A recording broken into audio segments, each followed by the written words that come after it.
Zaman zaman Ukrayna konuşuyoruz. Zaman zaman farklı konulara değinmeye çalışıyoruz.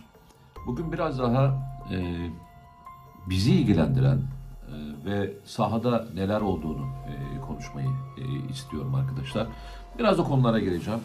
Konunun içeriği özellikle Ukrayna'ya üzerinden Türkiye'ye bazı yönlendirecek olan tehditler var. O tehditlerin neler olduğunu söylemeye çalışacağım. Bu S-400 bunlardan bir tanesi.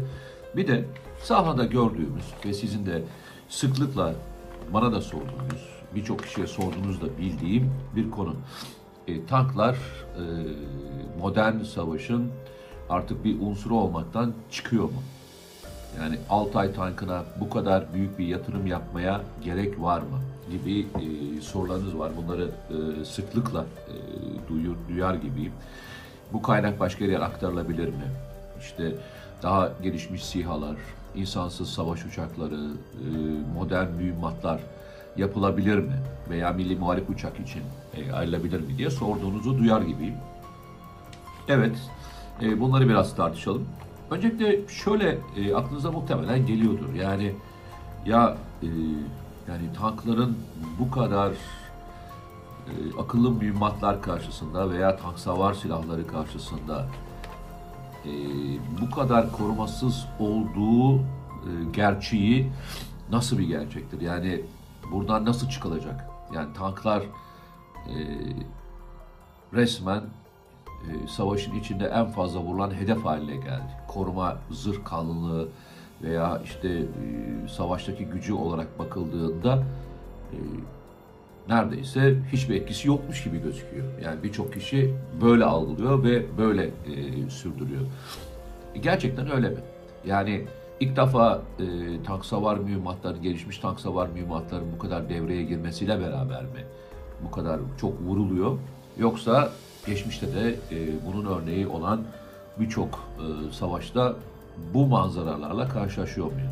Evet arkadaşlar, geçmişte de o zamanki tank zırhı kalınlığına göre, o zamanki tank savar mühimmatları, o zamanki işte tankların hızına göre daha az gelişmiş tank savar silahı, hatta uçak savar silahları bile tank savar silahı olarak kullanabiliyordu. O nedenle geçmişte de çok vuruluyordu. Yani tank muharebeleri dediğinizde binlerce tankın vurulduğu böyle savaş meydanlarının görüntülerini görmüşsünüzdür muhtemelen. Böyle bir şey yok. Tankla da muharebe edebilir. Veya işte farklı versiyonları görebilir. Bunu şey olarak düşünebilirsiniz. Ya işte biz Körfez Savaşı'nı seyrettik. Arkasından Irak'a müdahaleyi seyrettik. İşte o zaman bu kadar çok tankın vurulduğunu görmemiştik. Arkadaşlar ikisi de belki biraz şöyle abartılı olacak ama istisnai savaşlar. Yani karşınıza iki konvansiyonel güç olmasına rağmen güç dengesi olarak çok ezici bir güç dengesi. Hemen aklınıza şu gelecektir, ben eminim. Ama bir tarafta Rusya, bir tarafta Ukrayna var. Yani ikisi de birbirine güç dengesi çok farklı olan. Evet, ama bir teknik fark var. İkisi de Rus teknolojisi kullanıyor. Öbür tarafta daha gelişmiş teknolojiye rağmen 90'lı yıllara hapsolmuş olan bir teknolojiyle karşı karşıyaydık ve savaşmak istemeyen ve eğitimsiz bir orduyla daha eğitimli, daha profesyonel bir ordu arasındaki farktı. Böyle değerlendirirseniz işi biraz daha net olarak anlayabiliriz. Tanklar vurulmaz diye bir kavram yok arkadaşlar. Tanklar her savaşta vurulabilir. Yeter ki karşıdaki sistemin ne kadar kendisini koruyabildiği önemli. Zırh kalınlıkları ve işte hızları, algılama sistemleri, kullandıkları teknikler. Yani bazı ordular vardır ki tanklarını hiçbir zaman bu kadar önden göndermezler. Başka türlü sistemleri vardır. Meskun mahalle tankla girmezler. Yani piyade desteksiz bir tankın bu kadar ilerleyişini göremezsiniz. Veya hava üstünlüğü sağlanmadan sahada bu kadar göremezsiniz. Yani bir sürü şey var arkadaşlar. Yani söyleyebileceğim onlarca, size anlatabileceğim farklı yöntem var.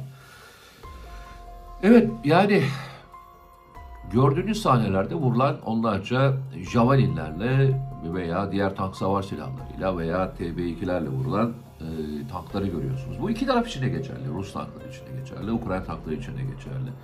Ne oluyor? Açıkçası şöyle söyleyeyim. Bunların yani bizde bile, hani bizde bile dediğim şundan dolayı söylüyorum. Yani biz tank üreten bir ülke değiliz sonuçta. Yıllarca en önemli tankları imal eden bir ülke bir tank savaşında kendisini koruyamıyor mu? Yani ilk herhalde hepinizin aklına gelecek sorulardan bir tanesi budur. Yani onlar bizim son zamanlarda M60T modeli, TM modeline çevirirken kullandığımız Plat veya e, Akkor sistemlerini bunlara takamazlar mıydı? Yani onları kendi ellerinde yok mu? Ki Ukrayna ordusu bile bizim yaptığımız ilk model biliyorsunuz Ukrayna'dan aldığımız Zaslon L diye tabir edilen ve onların lisansıyla ürettiğimiz bir modeldi. Bu Fırat Kalkan Harekatı'dan sonraki Afrin Harekatı'nda kullandığımız aktif savunma sistemine ihtiyacımız olduğunda ilk bulduğumuz çözümlerden bir tanesi buydu. Daha sonra Akkor Aselsan tarafından imal edildi. Peki yok mu bunların böyle sistemleri?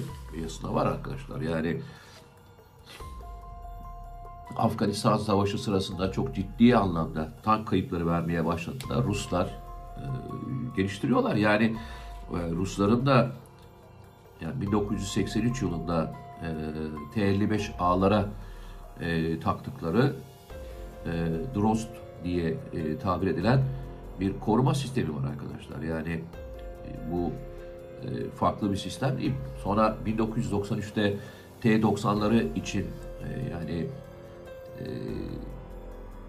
soft kill diyebileceğimiz bir kızılötesi ve lazer ışınlarını bozucu sistem. Yani onlara karşı bir bozucu sisteme T-90'lara taktıkları bir sistem de var. Ve bunları sahada kullanıyorlar. Peki bu kadar ellerinde bu sistemler olmuş olmasına rağmen nasıl oluyor da vuruluyor sorusu aklına gelebilir. Bu tamamen şeyle ilgili. Yani evet aktif koruma sistemleri 360 derecelik bir koruma sağlayabiliyor. Ama bu taktığınız sistemin neyi koruduğuyla ilgili de bir şey. Yani siz lazer bozucu bir sistemle bir aktif koruma sisteminiz varsa, örnek veriyorum, ve kablo güdümlü bir füze atılıyorsa size yapacak hiçbir şeyiniz yok. Vurulursunuz. Veya işte Javelin gibi bir sistemle atılıyorsa çok nadirdir kurtulma ihtimaliniz. O zaman bir de şu var. Yani bu sistemler böyle yüzlerce atılan füzeye karşı üzerinde belli bir sayıda koruma sistemi içinde, aktif koruma sistemi içinde önleyici, karşı koyucu sistemleri var. Onlar bittiği andan itibaren açı çünkü farklı. Mesela işte Plus'da diyebileceğimiz her yöne birer tane füze var. Akkor biraz daha farklı. Akkor 360 dereceyi üzerindeki sistemle birkaç tane füze atabiliyor. Ama mesela bir açıdan 3 tane füze atılırsa, 2 tane füze atılırsa yapacak hiçbir şeyiniz yok. Bu anlamda değerlendirin diyorum. Yoksa Rusların elinde aktif koruma sistemi yok demek mümkün değil. Hatta şöyle söyleyelim. Ukraynalılar kendi tanklarına bu sistemleri takmışlar. Onların tankları da aynı şekilde vurulabiliyor. Bu şunu mu getirecek o zaman arkadaşlar? Yani aktif koruma sistemini taksak bile aslında koruma sağlamıyor. Bunu şöyle bir değerlendirsek daha doğru olur. Bir verimlilik hikayesiyle değerlendirmek. Yani bir tankın muharebe sahasında size katmış olduğu değerle kaybı sonucunda oluşacak olan değere bakarak mı koymak lazım? Yani bu zaman zaman şöyle değerlendiriliyor çünkü. İşte TB2 düştü. Örnek veriyorum. Akıncı diyorum. TB2 Bayraktar düştü. Tamam peki TB2'nin maliyeti ne kadar? Örnek veriyorum. Yani böyle bir rakam yok da 10 milyon dolar tanesi. Bu rakamı gerçekten afaki söylüyorum. Peki o ana kadar 100 milyon dolarlık hasar verdiyse görevini kat ve kat yapmış demektir. Korkutucu etkisi ve diğerlerine katmıyorum. Aynen konuşuyoruz. Zaman zaman farklı konulara değinmeye çalışıyoruz. Bugün biraz daha bizi ilgilendiren ve sahada neler olduğunu konuşmayı istiyorum arkadaşlar. Biraz da konulara gireceğim. Konunun içeriği özellikle Ukrayna'ya üzerinden Türkiye'ye bazı yönlendirecek olan tehditler var. O tehditlerin neler olduğunu söylemeye çalışacağım. Bu S-400 bunlardan bir tanesi. Bir de sahada gördüğümüz ve sizin de sıklıkla bana da sorduğunuz, birçok kişiye sorduğunuz da bildiğim bir konu. Tanklar modern savaşın artık bir unsuru olmaktan çıkıyor mu?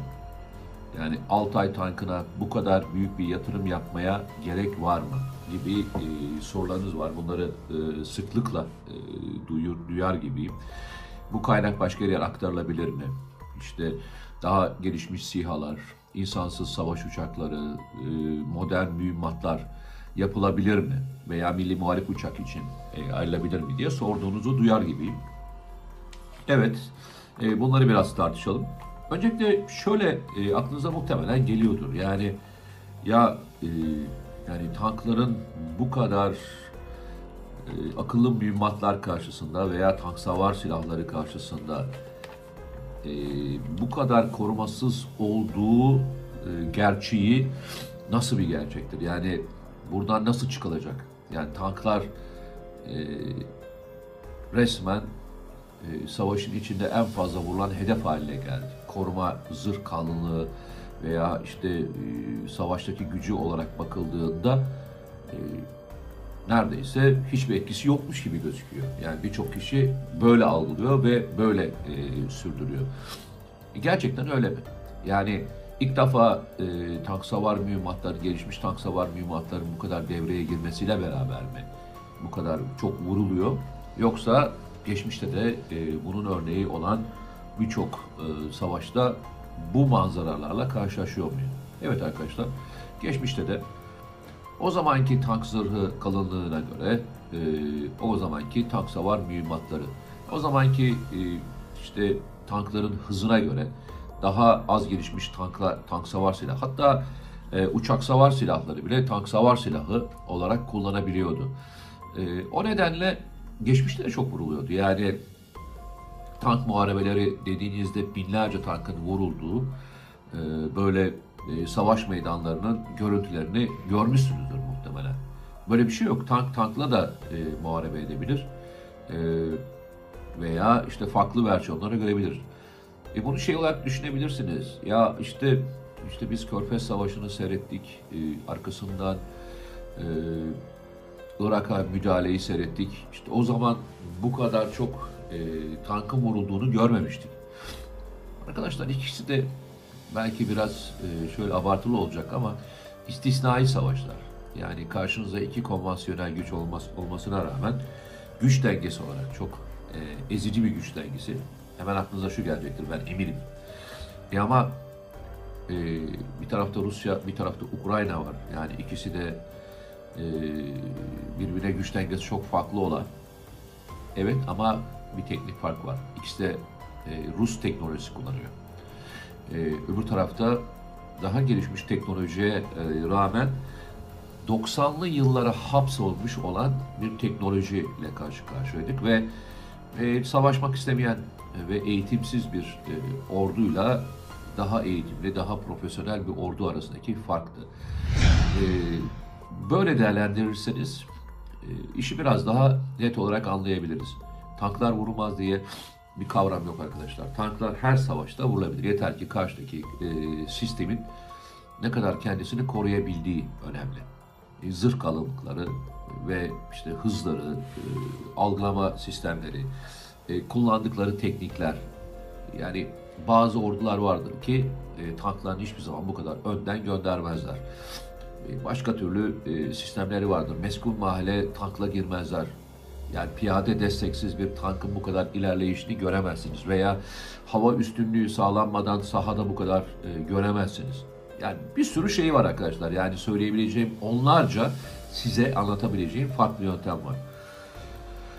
Evet, yani gördüğünüz sahnelerde vurulan onlarca Javelinlerle veya diğer tank savar silahlarıyla veya TB2'lerle vurulan tankları görüyorsunuz. Bu iki taraf için de geçerli. Rus tankları için de geçerli, Ukrayna tankları için de geçerli. Ne oluyor? Açıkçası şöyle söyleyeyim. Bunların, yani bizde bile, hani bizde bile dediğim şundan dolayı söylüyorum. Yani biz tank üreten bir ülke değiliz sonuçta. Yıllarca en önemli tankları imal eden bir ülke bir tank savaşında kendisini koruyamıyor mu? Yani ilk herhalde hepinizin aklına gelecek sorulardan bir tanesi budur.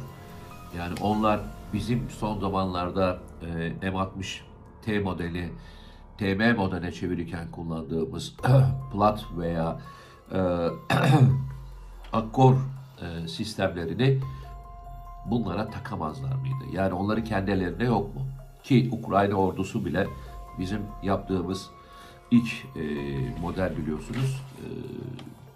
Ukrayna'dan aldığımız Zaslon L diye tabir edilen ve onların lisansıyla ürettiğimiz bir modeldi. Bu Fırat Kalkanı Harekatı'dan sonraki Afrin Harekatı'nda kullandığımız aktif savunma sistemine ihtiyacımız olduğunda ilk bulduğumuz çözümlerden bir tanesi buydu. Daha sonra Akkor Aselsan tarafından imal edildi.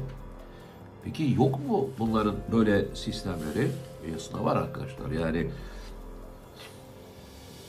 Afganistan Savaşı sırasında çok ciddi anlamda tank kayıpları vermeye başladığında Ruslar geliştiriyorlar. Yani Rusların da yani 1983 yılında T-55A'lara taktıkları Drozd diye tabir edilen bir koruma sistemi var arkadaşlar. Yani bu farklı bir sistem değil. Sonra 1993'te T-90'ları için yani soft kill diyebileceğimiz bir kızılötesi ve lazer ışınları bozucu sistem. Yani onlara karşı bir kozucu sistemle T-90'lara taktıkları bir sistem de var. Ve bunları sahada kullanıyorlar. Peki bu kadar ellerinde bu sistemler olmuş olmasına rağmen nasıl oluyor da vuruluyor sorusu aklına gelebilir. Bu tamamen şeyle ilgili. Yani evet, aktif koruma sistemleri 360 derecelik bir koruma sağlayabiliyor. Ama bu taktığınız sistemin neyi koruduğuyla ilgili de bir şey.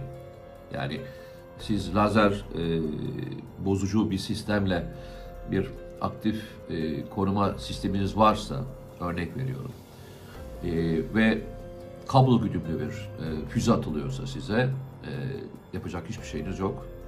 Vurulursunuz. Veya işte Javelin gibi bir sistemle atılıyorsa çok nadirdir kurtulma ihtimaliniz. O zaman bir de şu var. Yani bu sistemler böyle yüzlerce atılan füzeye karşı üzerinde belli bir sayıda koruma sistemi içinde, aktif koruma sistemi içinde önleyici, karşı koyucu sistemleri var. Onlar bittiği andan itibaren açı çünkü farklı. Mesela işte Plus'da diyebileceğimiz her yöne birer tane füze var. Akkor biraz daha farklı. Akkor 360 dereceyi üzerindeki sistemle birkaç tane füze atabiliyor. Ama mesela bir açıdan 3 tane füze atılırsa, 2 tane füze atılırsa yapacak hiçbir şeyiniz yok. Bu anlamda değerlendirin diyorum. Yoksa Rusların elinde aktif koruma sistemi yok demek mümkün değil. Hatta şöyle söyleyelim. Ukraynalılar kendi tanklarına bu sistemleri takmışlar. Onların tankları da aynı şekilde vurulabiliyor. Bu şunu mu getirecek o zaman arkadaşlar? Yani aktif koruma sistemini taksak bile aslında koruma sağlamıyor. Bunu şöyle bir değerlendirsek daha doğru olur. Bir verimlilik hikayesiyle değerlendirmek. Yani bir tankın muharebe sahasında size katmış olduğu değerle kaybı sonucunda oluşacak olan değere bakarak mı koymak lazım? Yani bu zaman zaman şöyle değerlendiriliyor çünkü. işte TB2 düştü. Örnek veriyorum. Akıncı diyorum. TB2 Bayraktar düştü. Tamam, peki TB2'nin maliyeti ne kadar? Örnek veriyorum. Yani böyle bir rakam yok da 10 milyon dolar tanesi. Bu rakamı gerçekten afaki söylüyorum. Peki o ana kadar 100 milyon dolarlık hasar verdiyse görevini kat ve kat yapmış demektir. Korkutucu etkisi ve diğerlerine